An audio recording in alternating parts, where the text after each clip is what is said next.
আজ কিন্তু আমার ক্লাউড কিচেনের ওপর দায়িত্ব ছিল বিশ্বজিৎ স্যারের গৃহপ্রবেশ উপলক্ষে কিছু গেস্টদের জন্য সম্পূর্ণ নিরামিষ খাওয়া দাওয়ার অ্যারেঞ্জমেন্টস করে দেওয়ার। নমস্কার, আমার নাম অনিন্দ। আমি খড়গপুর শহরে একটি ক্লাউড কিচেন আর কেটারিং সার্ভিস অপারেট করি। আজকে প্রায় 45 থেকে 50 জনের খাওয়া দাওয়ার অ্যারেঞ্জমেন্টস করে দেওয়া হয়েছিল, আর সম্পূর্ণ নিরামিষ। চলুন দেখাই আইটেমে কী কী হয়েছিল।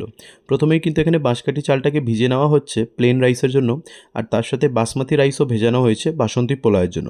ইন্ডিয়া গেটের বাসমতি রাইস খুব ভালো কোয়ালিটির চাল। তারপরে কিন্তু এখানে টমেটোটা কেটে রাখা হয়েছে, তার সাথে পনিরও কাটা হচ্ছে। এটা হচ্ছে মালাই পনির। এটা দিয়ে কিন্তু মালাই পনিরই বানানো হবে। পনিরের কোয়ালিটিটা খুব ভালো। একদম প্রথমেই কিন্তু এখানে টমেটোর চাটনিটা বানিয়ে নেওয়া হবে। খুব সুন্দরভাবে কাজু কিশমিশ খেজুর আমসত্ত্ব দিয়ে টমেটোর চাটনিটা বানানো হয়েছিল। তারপরে আলু কেটে রাখা হয়েছে, আর সমস্ত সবজিপাতিও কাটা চলেছে মিক্সড ভেজের জন্য। আজকে কিন্তু মিক্সড ভেজ হবে, আর সেটাতেও পনির যাবে। মিক্সড ভেজের সবজিপত্রগুলোকে খুব সুন্দরভাবে ভেজে নেব। তারপরে কিন্তু পনিরটাকেও ভেজে নেওয়া হচ্ছে। পনিরটাকে ভেজে একটু জলে ডুবিয়ে রাখতে হবে নুন দিয়ে, যাতে পনিরটা আরও সফট হয়ে যায় আর নুনটা খুব ভালোভাবে পনিরের মধ্যে ঢুকে যায়। প্রথমেই কিন্তু মিক্সড ভেজটা বানানো হয়ে গেছিলো। দারুণ একটা টেক্সচার ছিল আজকের। সম্পূর্ণ নিরামিষ মিক্সড ভেজ, পেঁয়াজ রসুন ছাড়া খুব সুন্দরভাবে এটা বানানো হয়েছিল। ওপর থেকে কিন্তু বেশ খানিকটা ফ্রেশ ক্রিম দিয়ে সার্ভ করা হয়েছিল। তারপরে আমরা মালাই পনিরটা বানিয়ে নেবো। একদম হোয়াইট বেসড গ্রেভিতে বানানো হয়েছিল মালাই পনিরটা।